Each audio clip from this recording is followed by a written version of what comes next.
Welcome everyone to this episode of Belonging to Believing. In this podcast, we're going to discuss the relationship between faith and science. And to all of you here at St. Margaret's, welcome. We want this podcast to be specifically for our parish. There are many podcasts in the world for various topics, but we want a special one for us here at St. Margaret's and St. Mary Magdalene. So welcome. I'm Father Michael Rubling, the Associate Pastor here at the parish, and I'm joined with Deacon Danny Cajigas. Welcome, Deacon Danny. Thank you, Father. It's nice to be here. It's good to have you here. So today we're going to discuss a little bit, touching the surface of the relationship between faith and science. Now, the origin of this discussion here today comes from actually our last podcast. If you remember, we went into our parish pastoral planning efforts. We've been taking insights and your comments as parishioners here at St. Margaret's in for a couple years and kind of gleaning insights. What are the ways the church impacts the community? What are your thoughts on it? And how can we better help you all with your faith, your relationship with Jesus and the church? And after our last podcast, I was talking with one of our families, and the father of this young family was telling me, he's like, Father, we have so much to do as far as building up our families. He said, Father, I'm a father of young kids. I have a kid in high school now, and they get bombarded with different arguments from the world and the culture.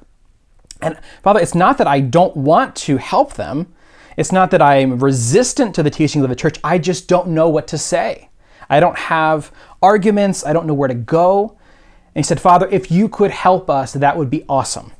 And one of the big themes of our pastoral planning efforts were helping out the youth and helping out young families. So that's what we really want to do here today. And I asked the guy, if you could talk on one topic for the next podcast, what would it be? And he said, the immortality of the soul, which is a pretty crazy topic, huge topic. And I've thought about it and prayed about it, talking with Deacon Danny about it. And perhaps the best way to approach that topic and the topic of materialism, the view that the only things that matter in the world are the material world, the things that we can empirically prove via the scientific method. That's what he was talking about. Maybe the best doorway into that huge discussion would be to talk about faith and science. And the first person I thought of when I thought of this topic was Deacon Danny. Deacon Danny, before he became a deacon, is a scientist, and so maybe a great person to debate and dialogue about this. So Deacon Danny, why don't you tell us about your background and if you have ever encountered these sorts of arguments that, science is the only thing that matters, faith is ridiculous, the Catholic Church is ridiculous. You ever encountered that? Oh yeah. I encountered that a lot, especially through my college years. Not necessarily by other people, but mostly internally, myself. When I went to school in Puerto Rico, and I have a bachelor's in chemistry. I'm a chemist by trade. Then came to the States and have a degree in medical technology, which is basically clinical lab sciences, more with the organism. And I put both of those concepts together.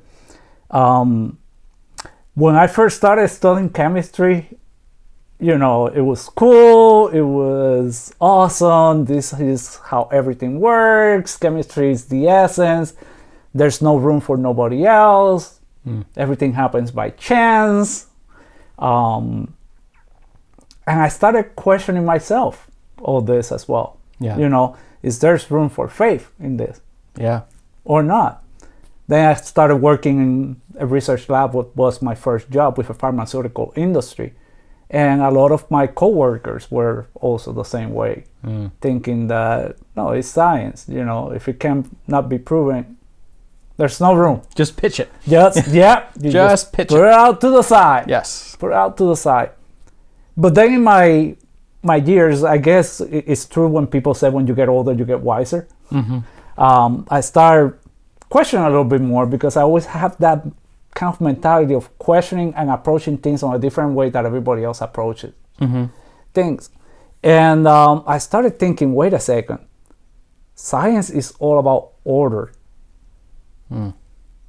There has to be order.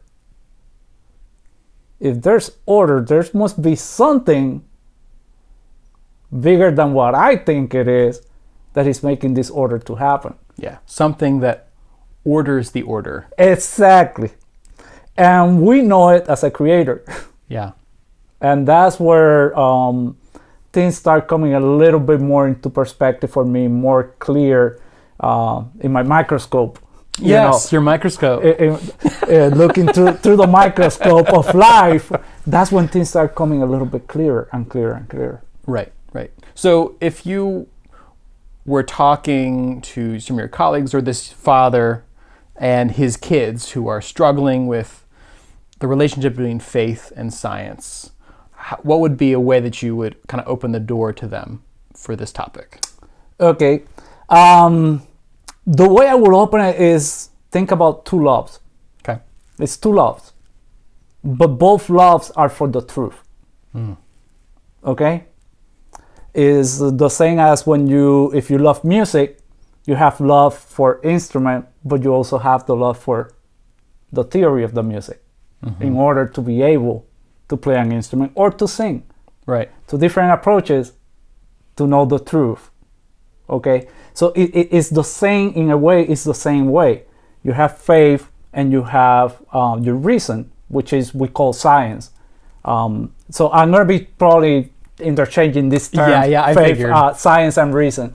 But it's two loves, two loves that complement each other. I think one of the main issues why we think they're separate is because we're using books to compare these two loves. Okay, explain. Okay, I explain myself. When we talk about faith, the first thing that comes to your mind, if we're going to put on a book, knowledge, is the Bible. Yep. When we talk about reason, you grab a science book, right? Yeah. Two books, two completely different genres. Faith, the book of the Bible, is a book that will talk about our salvation, about how we go to heaven, not about how the heavens goes about. Yes. That very famous St. Augustine quote. Exactly. Yeah. The scripture's about how to go to heaven, not how the heavens go. Exactly. Yes. Exactly. So you see, a faithful person already realizes this. But we, for some reason, believe that the Bible, it should be compared with a science book. Let's put in my case with a chemistry book. Sure. That it talks about how the atoms work, all the bonds, the orbits, the molecules, I mean everything. It's not. They're two different things. They're both talking about a truth, but they're two different things. Yeah. One is talking more about the spiritual realm, which you're familiar with that more than me. And the other one talks about the natural, physical realm. Yep. The physical realm, the one that we can see, the one that we can touch, the one that we can make assumptions, conclusions. They're two different, complete things. Yeah. Yeah. Could you go into a little bit more? I guess most of our audience probably gets to a degree the chemistry book, the love of science, the love of reason, in the sense of kind of scientific method. Could you talk a little bit about the realm of the spiritual, and what is that world in a sense? Okay, when we talk about the way of the spiritual, we're talking about our souls. Okay? Yeah. We are not born with half a soul. Our soul does not go through a process of evolution. The minute where you're born with a soul. Right. That's the spiritual realm that we're talking about. Is God, the angels, and us as human. Believe it or not, and that's what I found interesting that you mentioned about the spiritual realm to explain it. When we go into the natural realm, then we're talking about everything that we see, we touch, the trees, the water, the organisms. But we, human beings, are the only organism that actually is part of both realms. Where would we see this? Like, kind of, obviously we have one, clearly in one, we're sitting behind at a candle, microscope, books.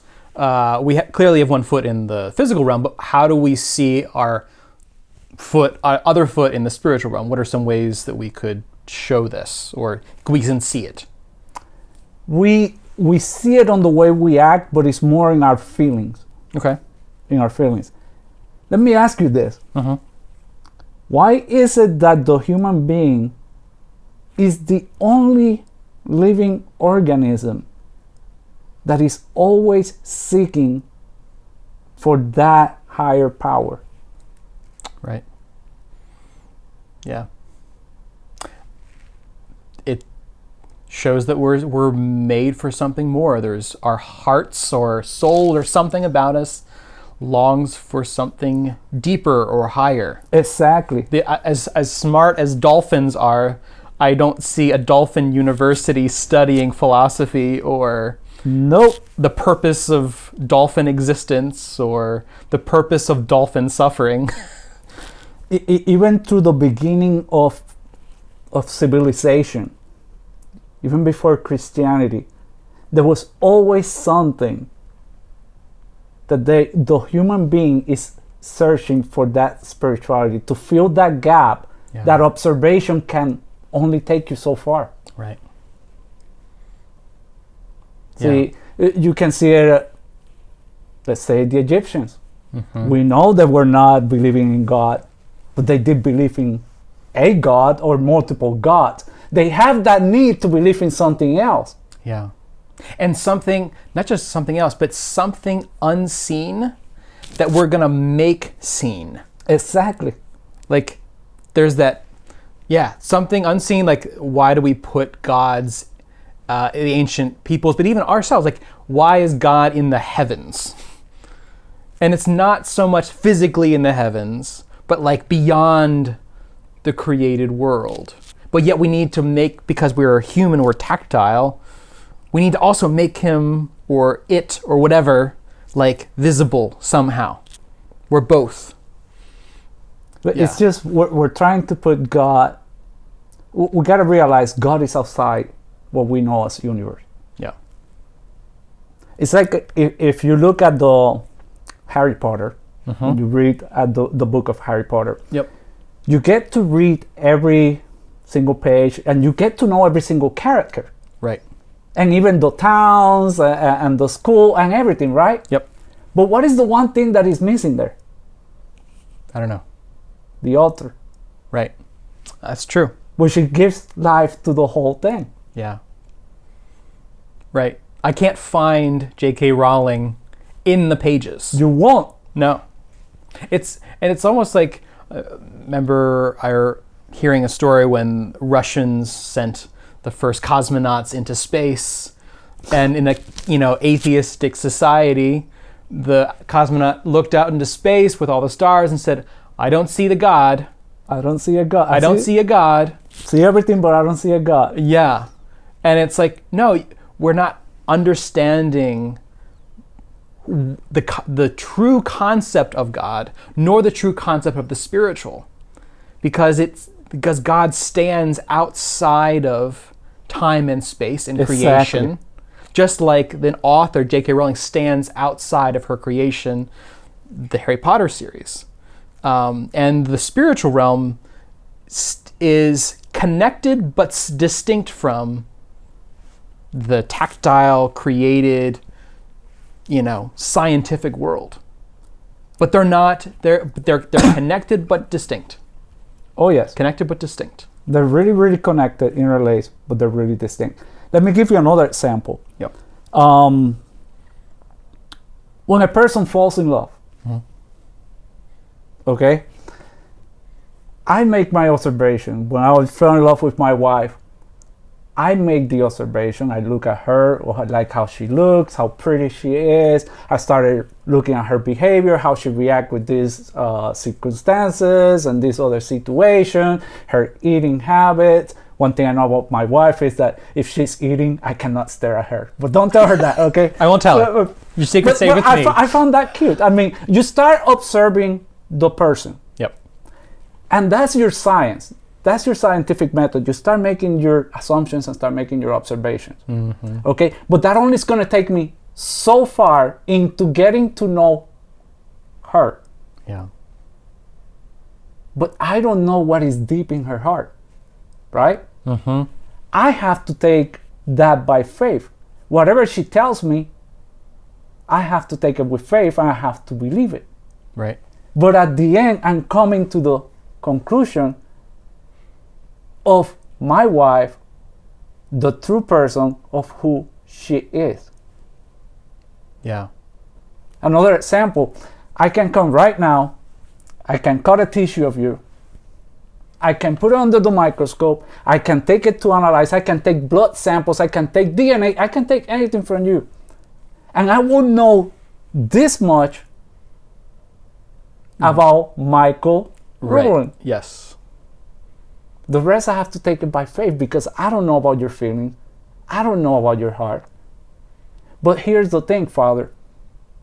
I have to be willing, if you're willing to give me that information, I have to be willing to take and accept that information. Yeah.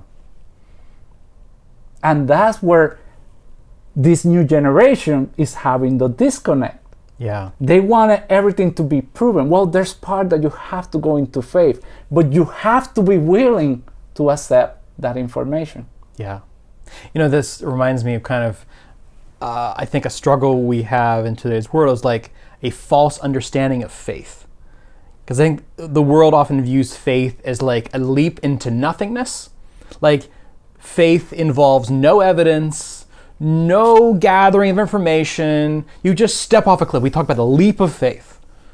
And it's like, why would I do that? This is, you know, if faith is just a leap without evidence, why would I do it? And that's, I think, what people think. Mm-hmm. But the classical understanding of faith, this is pre-Christian. The classical understanding of faith and how we understand faith is basically the acceptance of a testimony of someone and the evidence of who they are and what they tell me. And there's that, they use the image of the leap of faith. Someone tells us, we're going to go on a plane. And the science says that if we're going to go skydiving, 99.96% of the time, the parachute opens. That's the percentages. Yep. That's the evidence. But if you're standing there looking out the window, like there is a leap, literally and figuratively, that has to be made. Mm-hmm. I have to make a leap literally out of the plane, but I also have to make the mental leap. Do I trust the statistic? Do I trust the evidence? And that is a secular or non-religious way of expressing faith. Yep. That we believe in Jesus Christ, we believe in the Catholic Church, we believe the teachings of the faith, not because they're just without reason, but because we have reasons, but the evidence only takes us so far.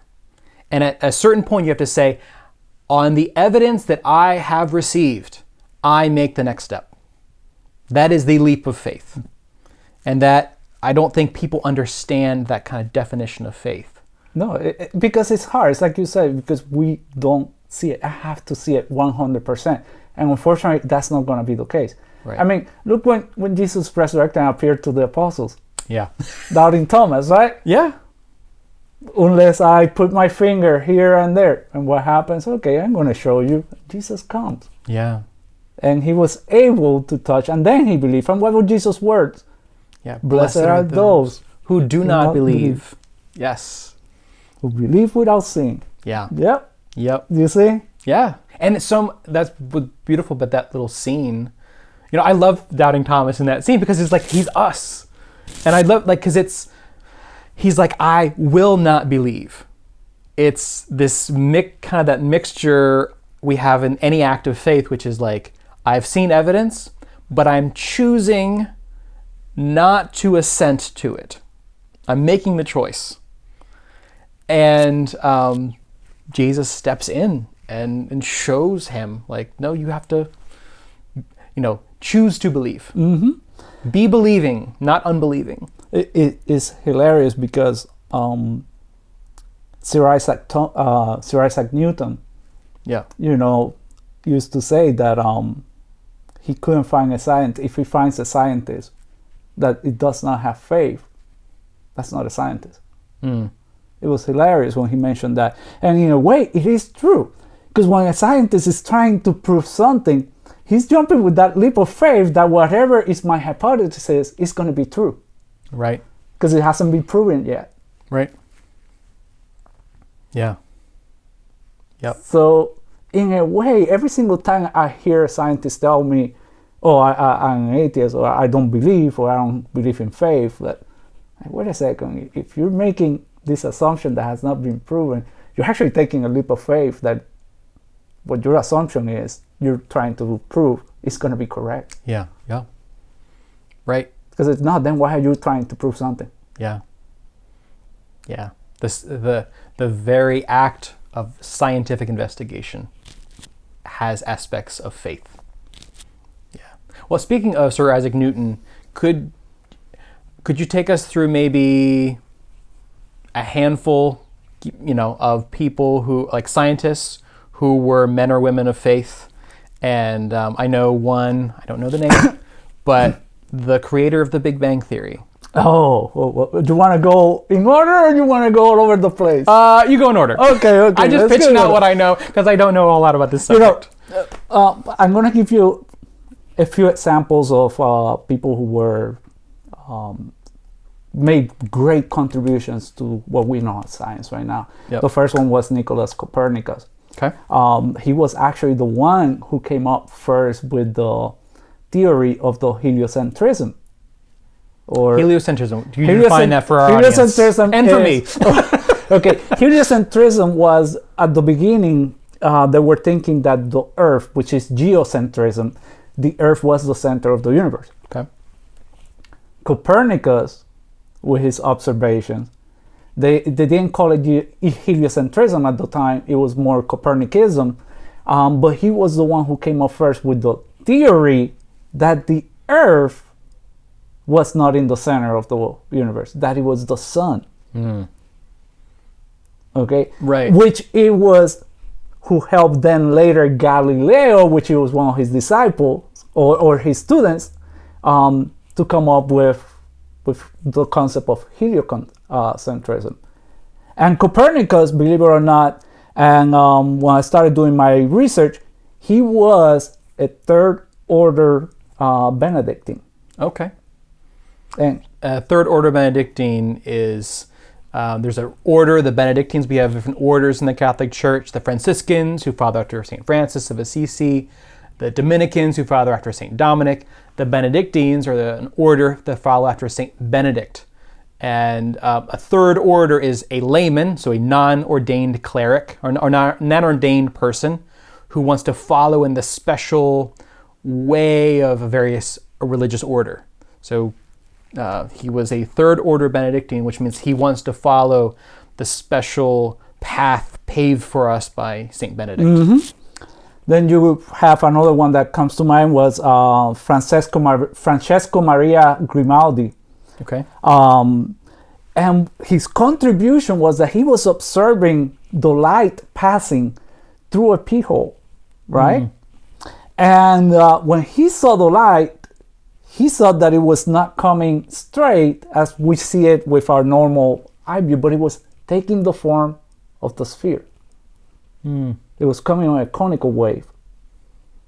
He was the one that actually determined that light actually comes on wavelengths. Wow. Which it was good to help Sir Isaac Newton with his theory of light. Yeah. And he was a Jesuit priest. No kidding. He was a Jesuit priest. Another one that we all should know, he was an Augustinian priest, Augustinian friar, Gregor Mendel, which, as we know, is the father of Genetics, yeah. He's the one who put the genetic concept together and the first theory. And it was just by making observations on his garden. Yeah. So, which I find really interesting. And he was an Augustinian friar. Right. What's interesting, just a quick comment on that, is like, I love learning about religious life, and usually in a monastery, in the center of the monastery is a garden, which is probably where he made a lot of his discoveries. But the image of the garden in the center of a monastery is an image of heaven, a walled off space that tells us about the order and beauty of the heavenly kingdom. So isn't it interesting that he finds this earthly order in an image that's supposed to be a mirroring of the heavenly order? Yep. And that's beautiful. That's amazing. That's amazing. That's amazing. Another person that comes to mind, it's a little more on the modern before I talk about the one that you want me to talk. Okay, you got it. Okay, is Sister Mary Kenneth Keller. And she was the first female and the second person to get a PhD in computer sciences. Wow. You know why she was not the first one? Who was? Oh, no, but why she was not the first one? Yeah, why? Because the person who got the degree first got it a few hours before her graduation commencement. No way. That was the only reason. Oh my gosh. Wow. That was the only reason. Yeah. But she was the first female to receive a PhD in computer sciences. And none that we have this image of nuns to have the ruler and these long faces and don't do this, don't do that. No, ain't none. Yeah.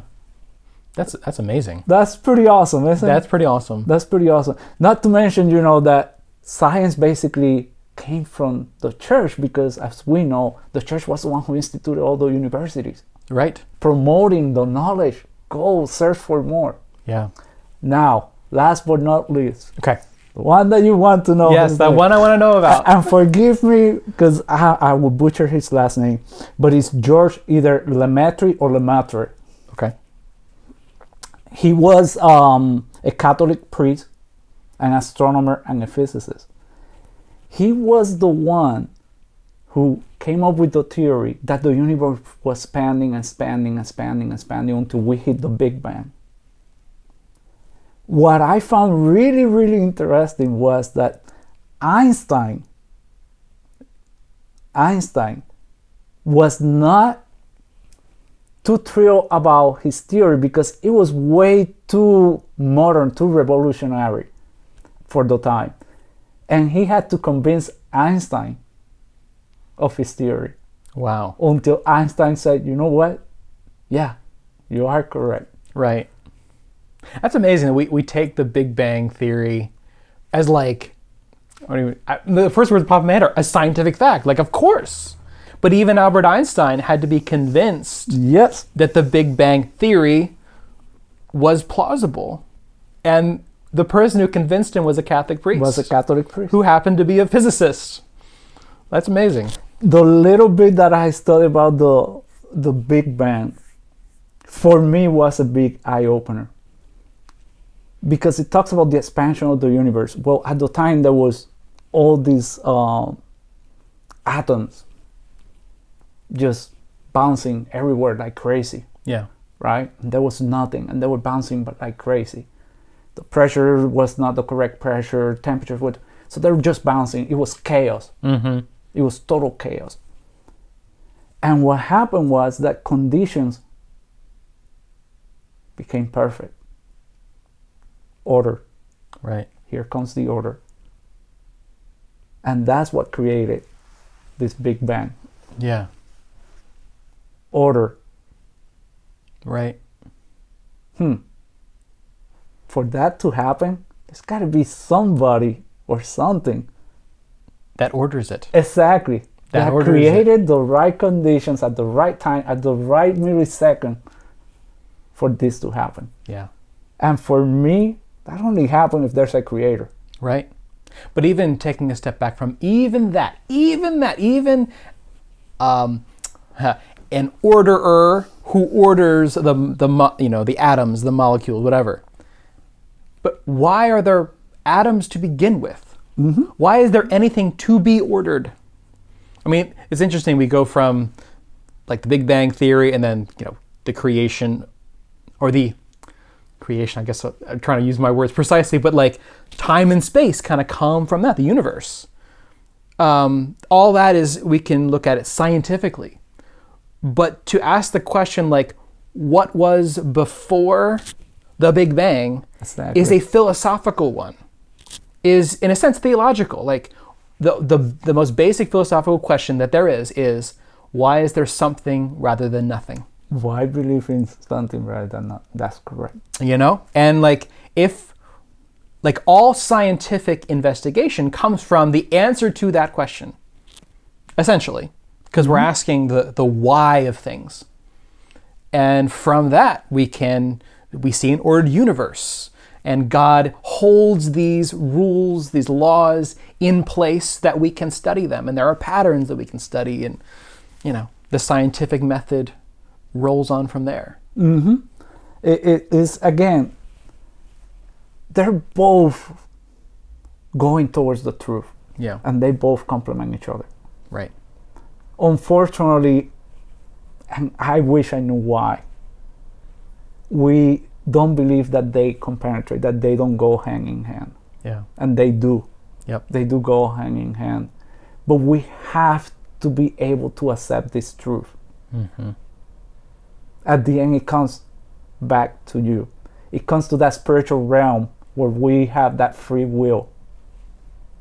Yeah. A choice to be made. Exactly. Yeah. So let's kind of bring our discussion a little bit to a close here.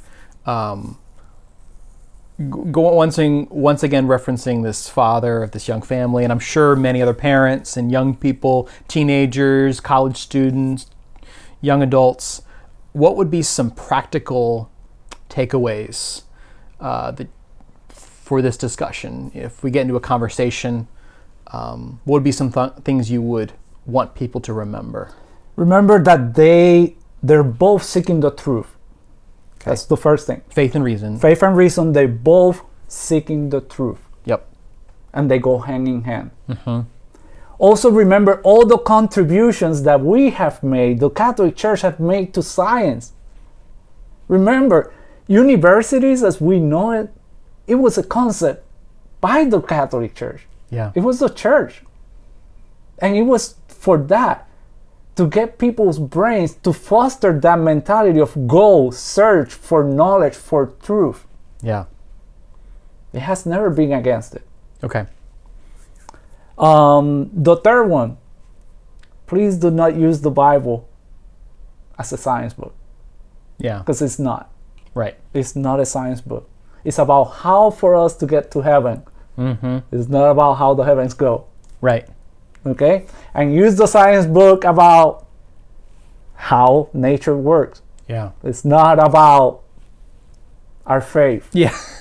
It's not telling us. Don't put them together. Right. It's not going to match. Yeah. It's like trying to get a puzzle and you can beat the pieces if they're the wrong pieces, but they're not going to match. Right. It's going to disturb the whole picture. Mm-hmm. You got to know where each one belongs to. Yeah. Also remember,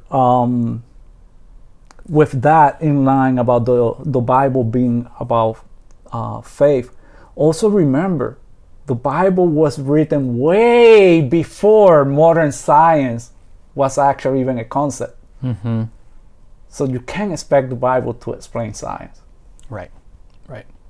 And that's not to say that we don't find scientific truths in the Bible. It's not to say we don't find accurate history in the Bible. But I think your basic point is that's not the main reason it was written. No, it's not. We can learn, like, there are creation accounts in the Bible. It tells us that God created the world. It tells us that there is order. But it doesn't necessarily tell us the scientific progression of creation. And there are books in the Bible that are not scientific at all. The Psalms or the Song of Songs, like these are not scientific books. And yet others are history, the Gospels. They're history books. Exactly. Yeah, but recognizing the genre of each book, I think that's very important. It is extremely important. Don't make this issue about faith and reason that they're not compatible based only on one issue in history. And we all know what it is, and it's the Galileo affair. Absolutely. That's what I call it, the Galileo affair. Yeah. Where we just basically grabbing a huge book. Let's go back to the Harry Potter. Let's go to Harry Potter. You're basically reading the whole entire Harry Potter collection, Yep. but you don't like it because there was one page that you did not agree with. Yeah. Yep. It's the same thing. You can't do that. That's irrational. Yeah. That's irrational. Right. There were some issues with the Galileo affair. Yes. Did the church err? Yes. Yeah. Yes, we were out wrong. But there doesn't- was a lot of other issues that we don't know about. So with that in mind, do your research. Yes. And on that, just to go back to our audience, we've had, good discussion here today. Thank you, Deacon Danny. But I want to kind of put the ball back onto the court of all you families and young adults and you parents. Do your research. We've kind of given you a good start here, maybe a chance to think about it, to realize maybe there is, or maybe there isn't this conflict between science and faith, or religion and faith, or religion and reason. Maybe they're actually a union. Maybe they are two loves, two ways of seeking truth that go together. They're fully human. But this is where you do your research. A book that I'd like to recommend is called How the Catholic Church Built Western Civilization by Thomas Woods. It's a great book. There's a big chapter in here. Probably the largest chapter is on the church's and faith's relationship to science and the university system. Really good. But it takes you through all kinds of different things. Another book I'd recommend is called Bearing False Witness by Rodney Stark. Rodney Stark is a Protestant sociologist, and he wrote this book, Bearing False Witness, as a defense of history. Now, the book goes through the errors historical errors in the history of the Catholic Church. For example, he mentions the Galileo affair. He talks about the Inquisition, all these different things. But these kind of books are ways in which you, the listener, can do your own research, can do the hard work of saying, I want to know my faith. You can't just rely totally on us to do it for you. You, the listener, have to do it yourself. So I'd like to encourage you to do your reading. There are many things on YouTube, resources. Deacon Dan, you have a book. Yes, I have a book, which it is a great book. It is by Christopher Baglow, and it's called Faith, Science, and Reason, Theology on the Cutting Edge. It's like an encyclopedia, but it is awesome. It's really easy to read. Mm-hmm. So I truly recommend this book for parents, for the young church, and even schools. Yeah. Even our school. Absolutely. It will be a great resource for them, for our school. Also, you mentioned YouTube videos. Bishop Barron is a huge advocate for this topic. He is. So yes. I recommend just Google Bishop Barron, Faith and Reason, Genesis and Science, and all that, and you're gonna find great videos. And last but not least, Father, oh my gosh, it's Lord George Coyne. He used to be the director of the observatory and the Science Institute at the Vatican. He is excellent. Okay. He is excellent. George Coyne. George Coyne. Coyme. Okay. And he is excellent. There's a talk that he has with Mr. Dawkins, which we all know that he's an atheist. Yeah. And it was an Richard Dawkins. excellent discussion. It was an excellent discussion. So I recommend you to do your research, but also do the research on the right media. Yes, on the right media. Exactly. There's a whole ton of stuff out there. Not all of it's correct. Yes, be sure that you check. So if it has .edu, it's going to be pretty reliable. Yeah. But if it has Hotmail or something, or if it says Wikipedia, I will question it a little bit. Yes. But yeah, do your research. And this is a topic that we just scratched this much of the surface. And I was mentioning to Father, I'm going to put him probably on the spot. But it would be, if people is interested on this topic and go more into details, let Father or myself know, and we can probably try to put a workshop together. Yes. I do know some resources that are willing to come and talk about this. Absolutely. Issues. And on that, if you could leave a like on this video, if you want to hear more about this topic, leave a comment, what you thought of the video or your desire for more of this kind of content. But my friends here at St. Margaret's, please keep praying. Please pray for our community. And I hope that this video caused you not only to grow in your mind, but also your heart, that you would realize that the faith of Jesus Christ, the faith of the Catholic Church, is one of the two loves of the human person, and that science and faith go together, and that they are both ways of understanding the glory of what God has given us in creation. And I would like to finish with a quote from St. John Paul II. Go ahead. And he says, "Faith and reason are like two wings on which the human spirit rises to the contemplation of truth. And God has placed in the human heart a desire to know the truth, in a word, to know himself, so that by knowing and loving God, men and women may also come to the fullness of truth about themselves." That summarizes everything we talk about. Absolutely. Absolutely. Thank you, Deacon Danny. You're welcome, Father. Thank you for having me here, and it's been an honor. Yeah, it's been great. And you all have a wonderful day. God bless.